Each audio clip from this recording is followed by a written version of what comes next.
How do you do, boys and girls? My name is Alfred Hitchcock, and I'm delighted to find that you believe in ghosts too. After all, they believe in you, so it is only common courtesy and politeness to return the favor.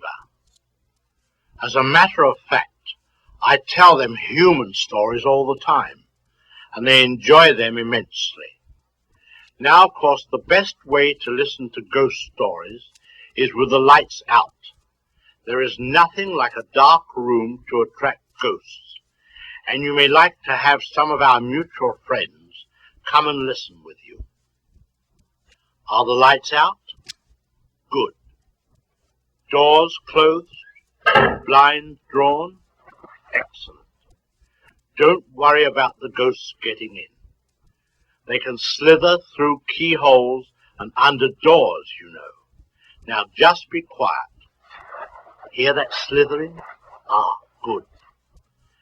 Now that we're all here, we can begin. First of all, let me say that I have always been curious about those things which makes the average person's blood run cold with fear and horror. But then the average person becomes upset over such simple things as a door opening, footsteps in the hall,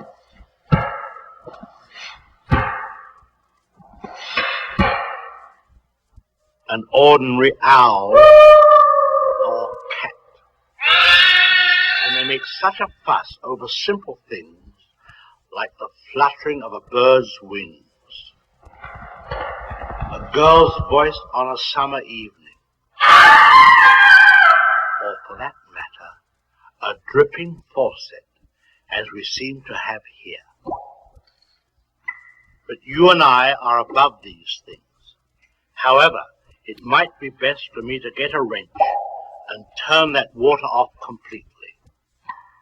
While I'm doing that, why don't you listen to the first story, The Haunted and the Haunters, or The Pirate's Curse.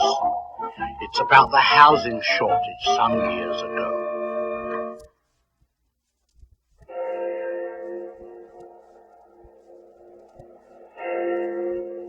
I had just arrived back in London with my family from a trip to India.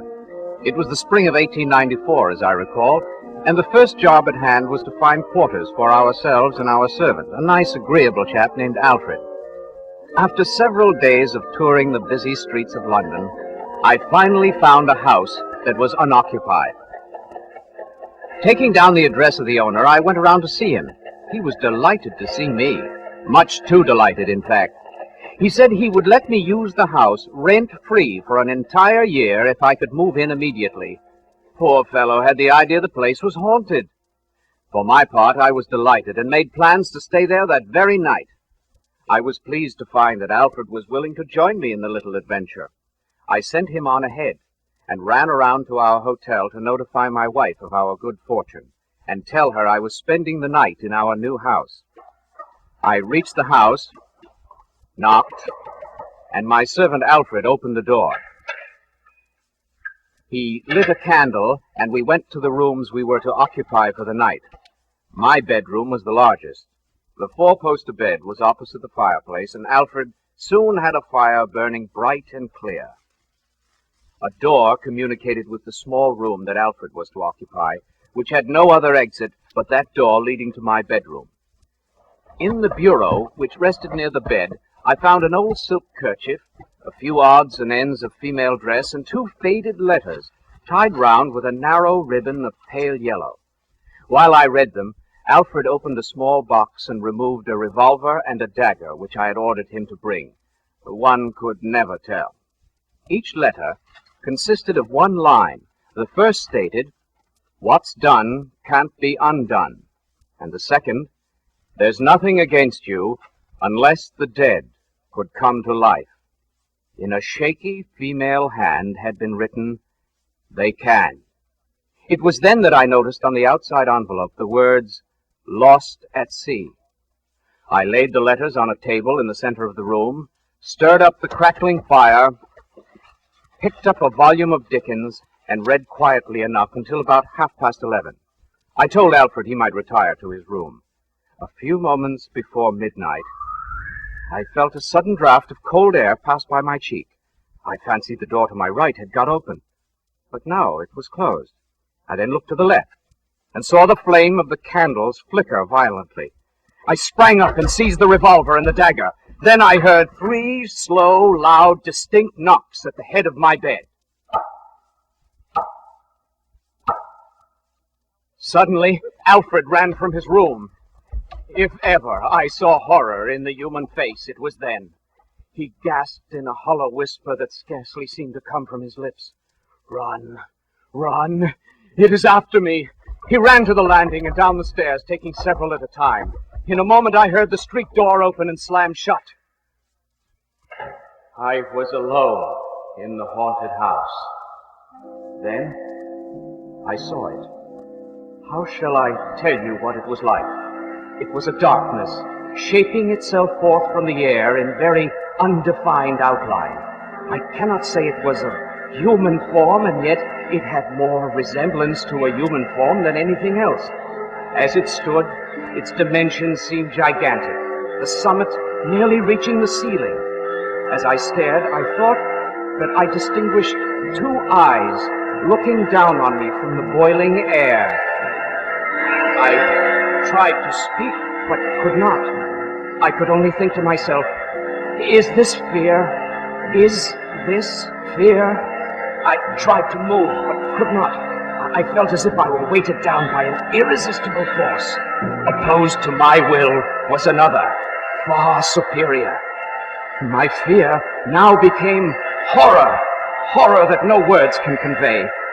Still, I retained pride, and if not pride, then courage, for in my mind I said, this is horror, but it is not fear.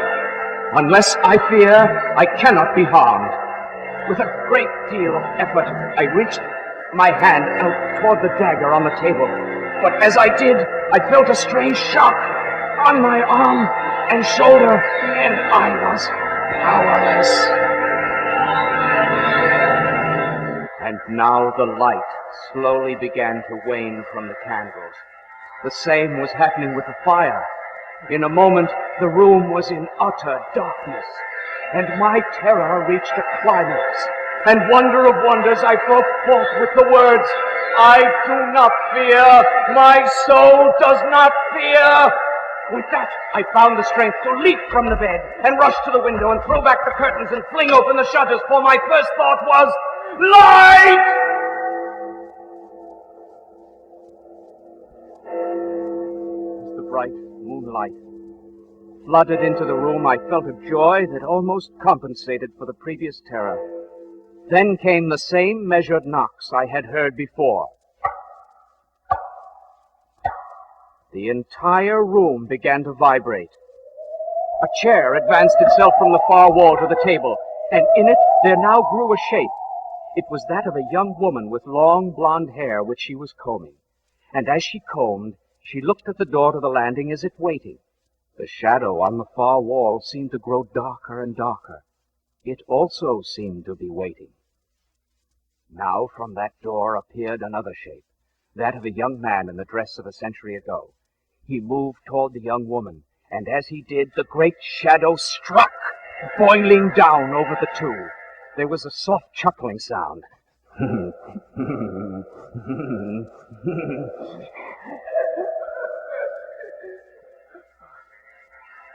Then the great shadow whirled away as if in triumph, and there on the floor it left the wispy figures of the young man and woman. As it had been withdrawn, the flame grew in the candles and the fire in the grate. The whole room came once more calmly into sight. The next day I explained the night's proceedings to the owner, and together we went over the house with a fine tooth comb. In the basement we found buried back under the bedroom wing a battered sea chest with a crest on it bearing the letters G.H., and in it a sheaf of papers which explained the ritual of the night before. G.H. were the initials of Gideon Hawke, an English pirate who had been in love with the young girl who lived in this home 100 years ago. She refused his attentions and married a proper gentleman of aristocratic birth. In a rage of vengeance, Hawke vowed their death. But before he could arrive in England on his terrible mission, his boat was caught in a storm, and nothing survived but the wreckage in which was found the trunk. A short time later, the young lady and her husband died under very mysterious circumstances. With the removal of the trunk, the nightly reenactment of Gideon Hawk's revenge ceased, and I must say that the house has become a fine, cozy home for myself and my family. As a matter of fact, we still live there.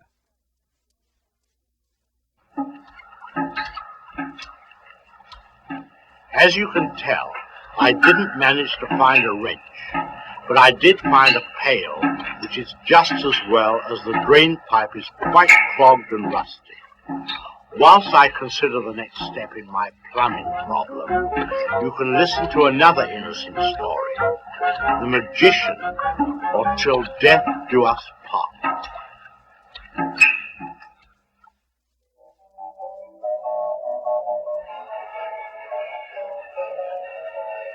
It was hard to imagine why Jenny thought the magician in the circus attractive.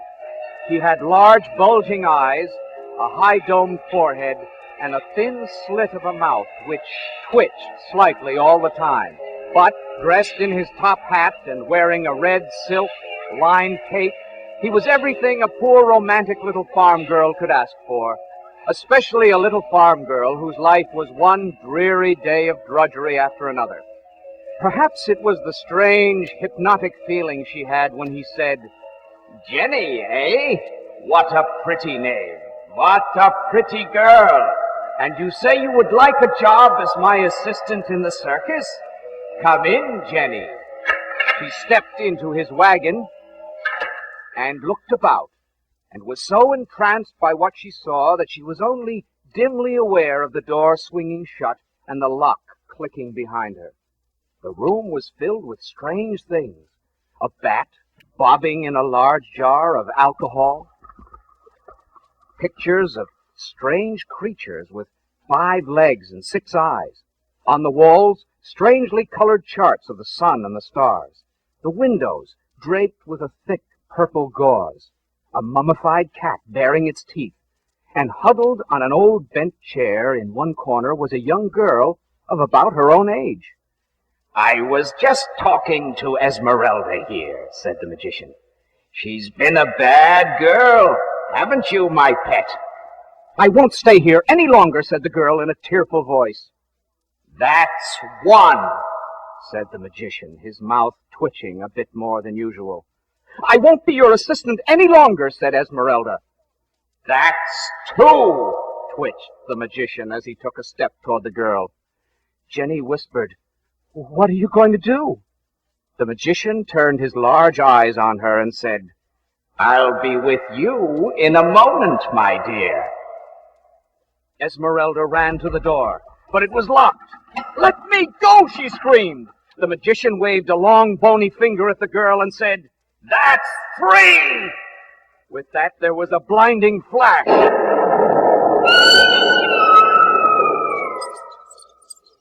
Jenny looked, and there, where a moment before stood a pretty young girl, was a squeaking white mouse. The magician pounced on the mouse and chuckled. He picked it up and walked to a small closet. He opened the door and took out a cage that was filled with white mice. He dropped Esmeralda in the cage and put it away. He turned and moved toward Jenny. "And now, my dear, what was it you were saying?" he said. Jenny ran to the door and started to hammer at it with her fists. She turned and said, "You terrible, horrible man doing such an awful thing. I wouldn't be your assistant if you were the last magician on earth." The magician shook his finger at her, smiled, and said quietly, "That's 1."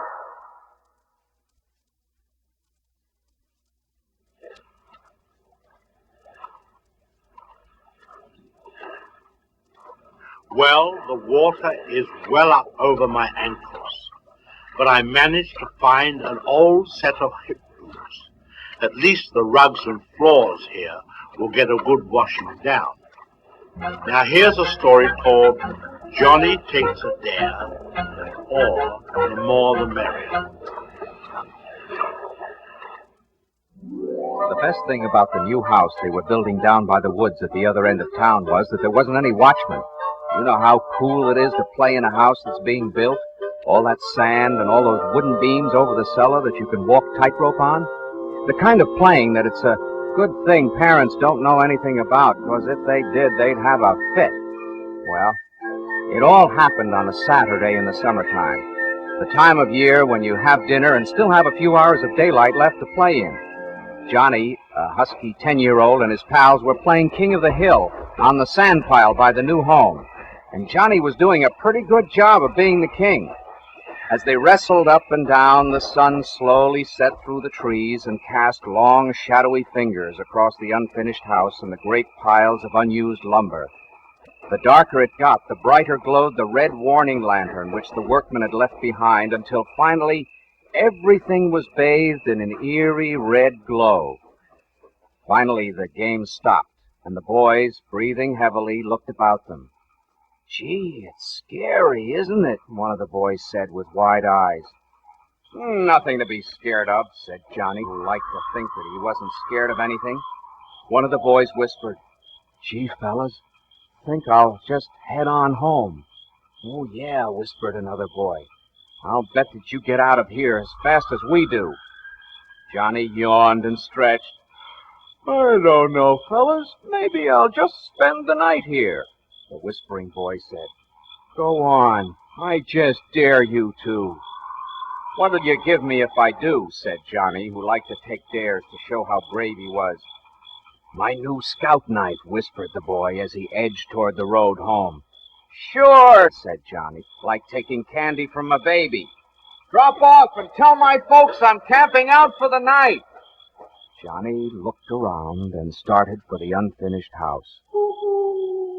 He was startled for a moment as he saw a great shadow moving against the side of it, but laughed weakly to himself as he realized it was his own shadow caused by the red lantern light. One room was almost finished. At least it had a floor and a roof on. "Good a place as any," said Johnny to himself as he found a clear place on the floor and settled down. The wind blew crisply through the open doors and windows. There was just a sliver of a moon, but it was quickly covered by a swift-moving cloud. Soon there was no light at all, but the red lantern glowed against the opposite wall. After a while, Johnny thought his eyes were playing tricks on him, because the red lantern light seemed to be getting dimmer and dimmer. What was that? He heard the sound of scratching from the next room. It got louder and louder. Then around the corner scurried a squirrel. Said Johnny half to himself. The squirrel looked at Johnny and almost grinned. At least Johnny thought he did. And he settled back again. What was that? Scratching again. Louder this time. Then he saw a shadow move slowly into the doorway. It was another squirrel, but it was as big as a cat. Johnny pretended to be asleep. The big squirrel pattered over to the little squirrel and spoke to him. "Hello there, Henry.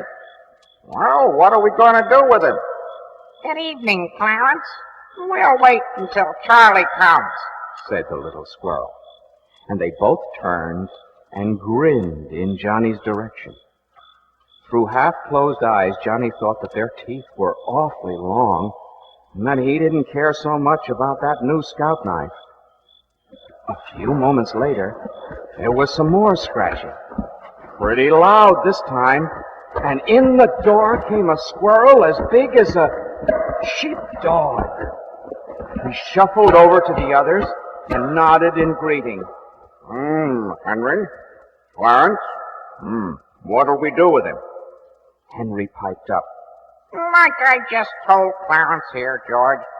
I'll wait till Charlie comes." George nodded and grinned at Johnny, who was beginning to have some doubts about this whole adventure. He was beginning to wish he was home in his own bed when he heard a heavy noise. And in through the door came a squirrel as big as a good-sized pony. His bushy tail brushed the top of the door as he entered. He lumbered over to the other three and sat up, and his head almost touched the ceiling. He said, "Hello, Clarence. George. Oh, I didn't see you there, Henry. Well, what are we going to do with him?" The other three said, Hello, Cecil. Wait till Charlie comes. Then they all turned toward Johnny. But before they could grin at him, Johnny leaped to his feet, and as he ran wildly out the door, he shouted, "Tell Charlie I couldn't wait!"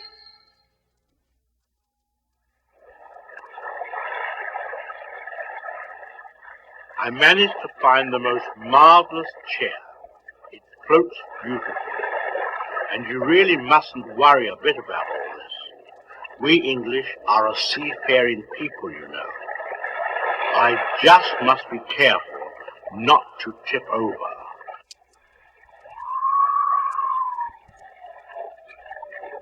I've been thinking the past few minutes.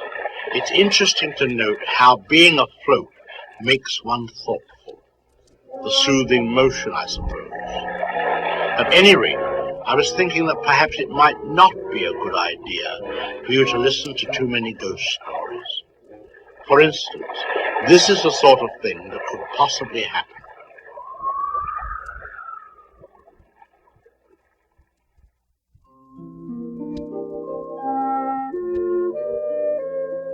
Mr. Nuttall was a very nervous man. He had been undergoing treatment for several years now, and as he had an independent income and no need to work, he spent a great deal of his time in visits to friends and relatives. Before his nervous condition had come about, he had been an almost total recluse, spending a great deal of time raising mushrooms in his damp cellar and reading a large number of books. As a consequence, his visits to see relations consisted of meeting a large group of comparative strangers. It was in the early fall of the year when he knocked on the door of the Sappleton residence. He was ushered in by a very dignified 10-year-old girl who asked him to have a seat and told him that her aunt would be down shortly. She sat for a moment, glancing at a large, strangely bound book, then looked up at Mr. Nuttall. Do you know many of the people around here?" she asked. "Hardly a soul," said Mr. Nuttall.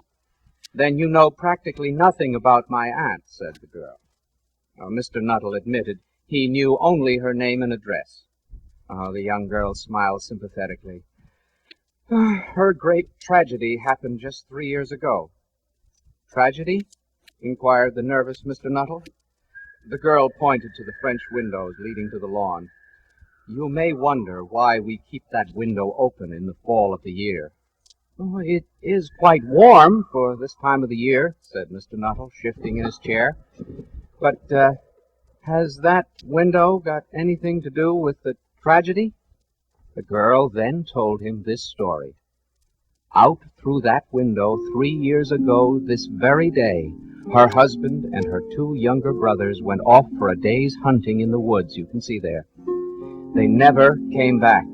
In crossing the swamps to their favorite piece of hunting ground, all of them were engulfed in a treacherous piece of quicksand. Their bodies were never recovered.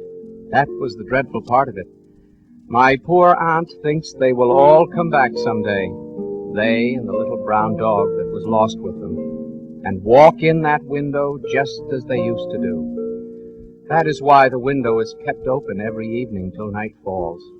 Poor dear aunt, she has often told me how they went out, her husband with his white raincoat over his arm, and Ronnie, her youngest brother, singing, as he always did to tease her because she said it got on her nerves. Do you know that sometimes on still, quiet evenings like this, I almost get the creepy feeling that they will all walk in through that window.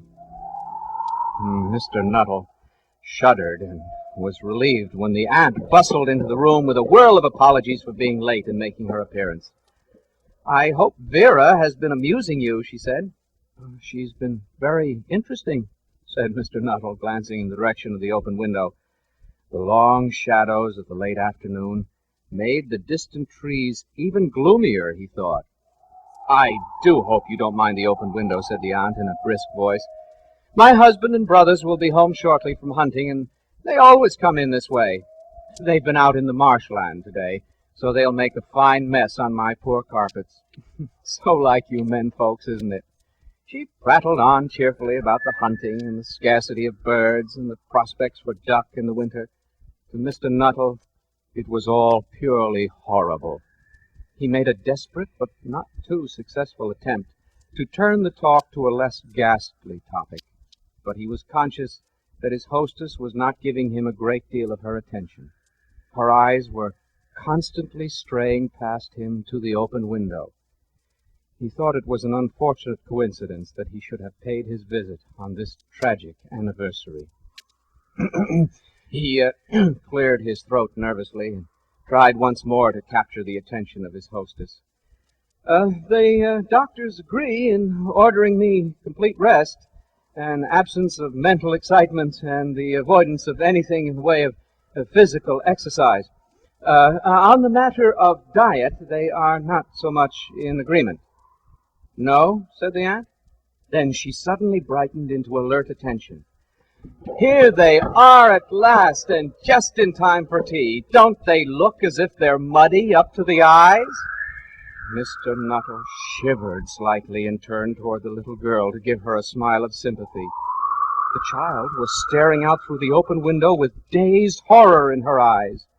In the chill shock of nameless fear, Mr. Nuttall swung around and looked in the same direction.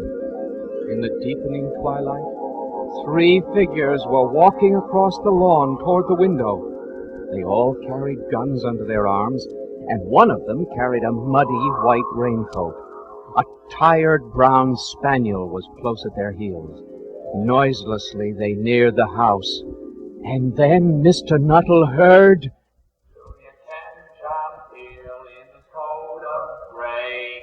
Do you ken John Peel at the break of day, with the fox and the hounds in the morning?" Good heavens! Just as the little girl had said, one of the men was singing. Mr. Nuttall grabbed wildly for his hat and coat and dove for the front door. Flinging it open, he ran down the path, tried to jump the hedges, tripped, and fell down. He picked himself up, and with one terrified look back at the house, ran down the road toward the railroad station. Back in the house, the figure carrying the muddy white raincoat stepped in the open window and said, "Well, we're home, dear, a bit muddy, but on time for supper." "Who was that ran out as we came up to the house?" "That was a Mr. Nuttall, dear," said the aunt. "Some distant relative who dropped in for a visit." "Extraordinary man. All he seemed to talk about was his illness, and when he saw you coming, dashed off without saying a word. I don't know what to make of it." The little girl shook her head gravely and said, "I expect it was the spaniel. Mr. Nuttall has a horror of dogs. He was telling me just before you came down that once he was chased into a cemetery by a pack of wild dogs and had to spend the night in a newly dug grave with the creatures snarling and grinning and foaming just above him." "Oh, why, the poor man," said her aunt. "One would have thought he had seen a ghost." The little girl smiled sweetly.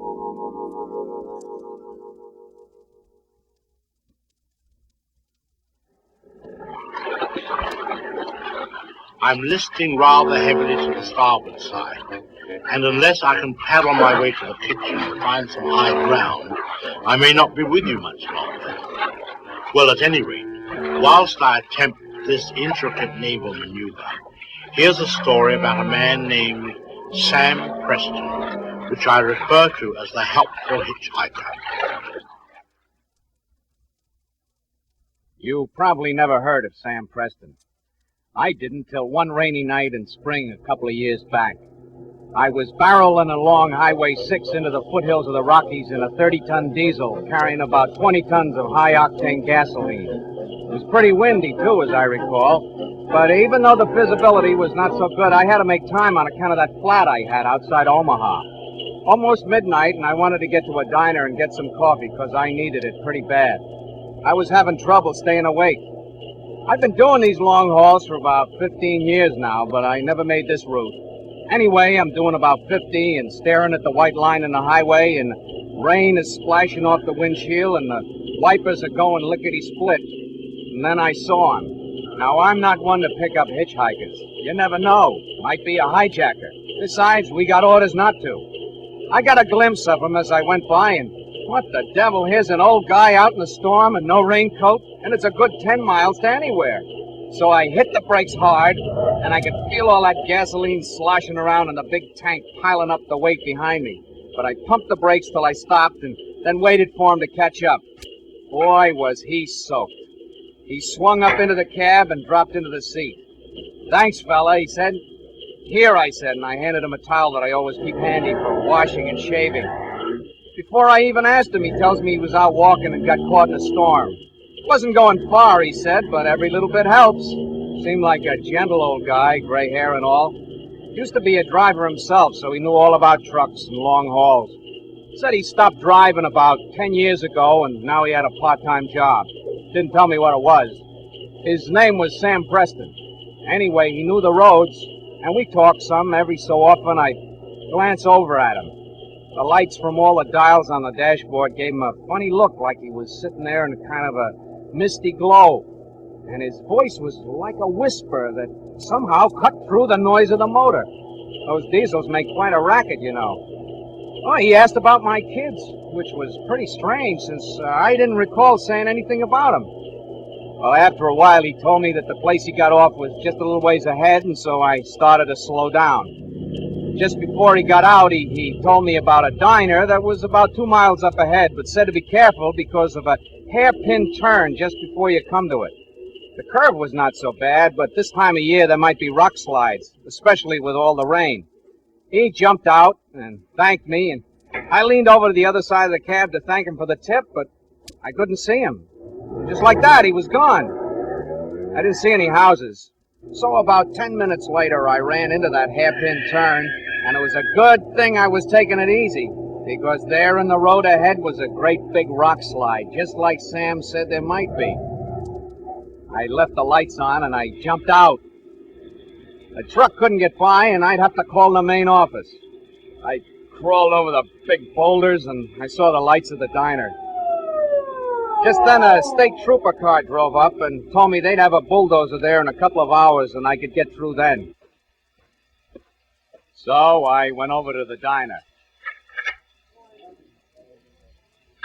I made the call, and the dispatcher was pretty nasty. I was pretty nasty back, too, because all I could think of was 20 tons of gasoline exploding and me in the middle of it. Nothing to do now but wait. I sat down for some coffee and told the guy behind the counter all about it. I told him that if it hadn't been for Sam Preston hitchhiking, I might look something like those hamburgers he was frying up. The counterman dropped a fork, and he looked at me. "Who?" he said. "Sam Preston," I said. "Lives around here someplace. Maybe you know him. Used to be a truck driver."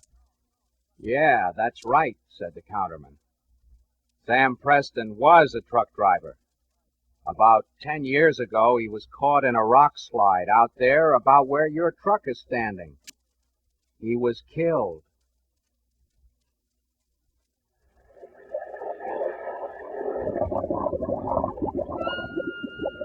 My chair sank. I am addressing you from the top of the refrigerator. Never at a loss, however, I managed to salvage my small radio transmitter as I floated past the closet. And while the water is creeping up over my knees, I am attempting to attract some nearby plumber. Well, there go the batteries. Nothing to do now but wait. The last few minutes are the hardest, you know. They always have been, for me at any rate. If I'd only thought to bring the vanishing cream. Which brings us to a story about a boy named Jimmy.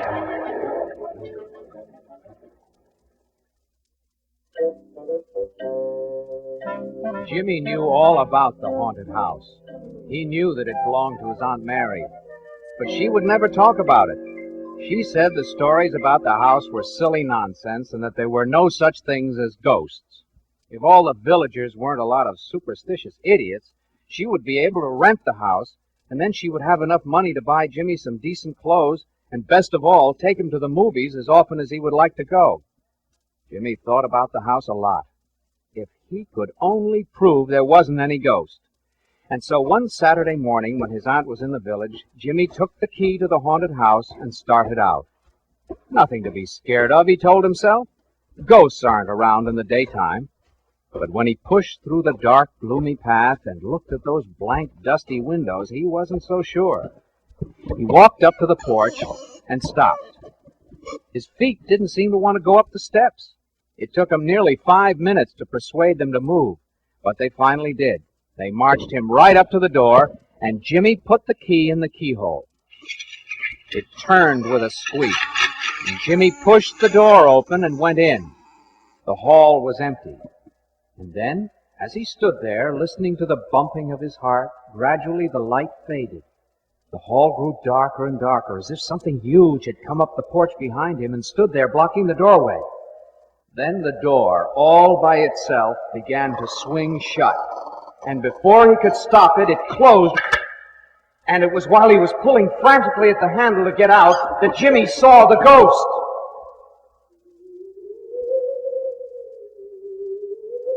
It was a tall, dim, white figure, and it came gliding slowly down the stairs towards him. Jimmy gave a yell and yanked open the door and tore down the steps. He didn't stop until he was well down the road. Then he had to catch his breath. He sat down on a log. Boy, he thought, I've seen a ghost. Golly, that was awful.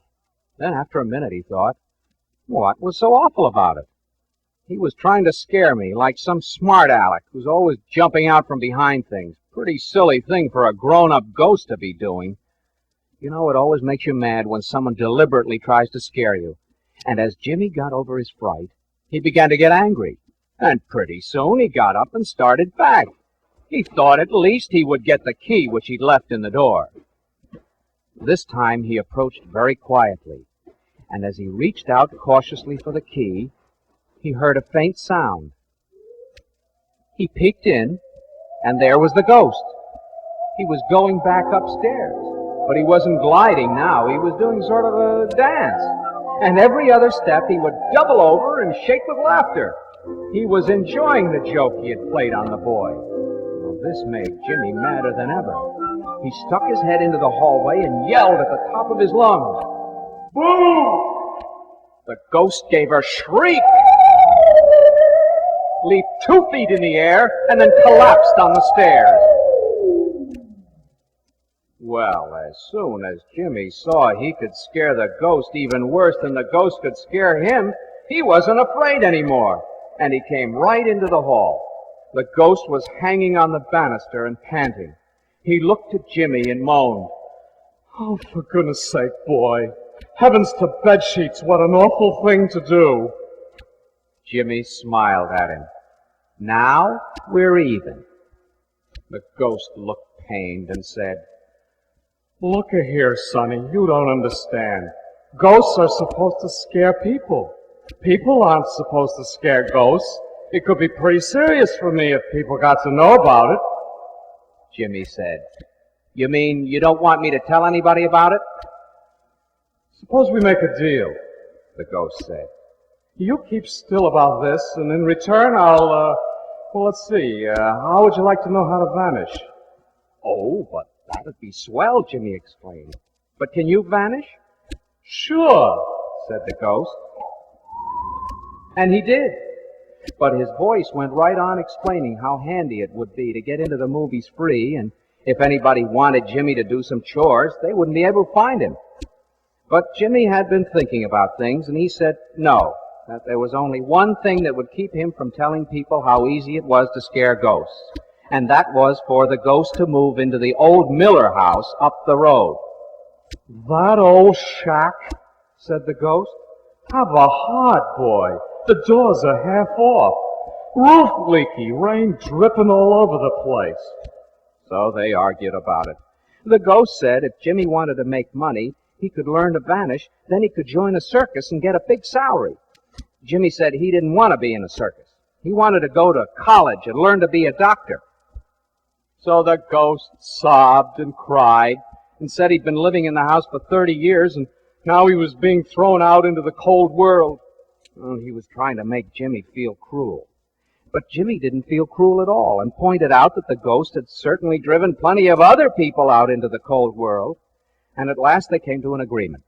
The ghost agreed to try out the old Miller house and teach Jimmy to vanish, in return for which Jimmy promised not to tell anyone that ghosts could be scared. So Jimmy's aunt cleaned up the house and rented it to some nice people and bought Jimmy some new clothes and took him to the movies. But every Saturday morning, Jimmy went up to the old Miller house for his vanishing lessons. It is really quite easy when you know how. And after only a few weeks, he could flicker. And in 6 weeks, the ghost gave him an examination, and he got B+, which is very good for a human. He taught Jimmy several more tricks. The best one was how to glare with fiery eyes, which was useful later on when Jimmy became a doctor and had to look down people's throats. So if ever you are in the hospital and hear a voice over the loudspeaker calling, Dr. Jim Crandall, call for Dr. Crandall, it might well be that it's Jimmy they're looking for, because every now and then he forgets himself and just vanishes.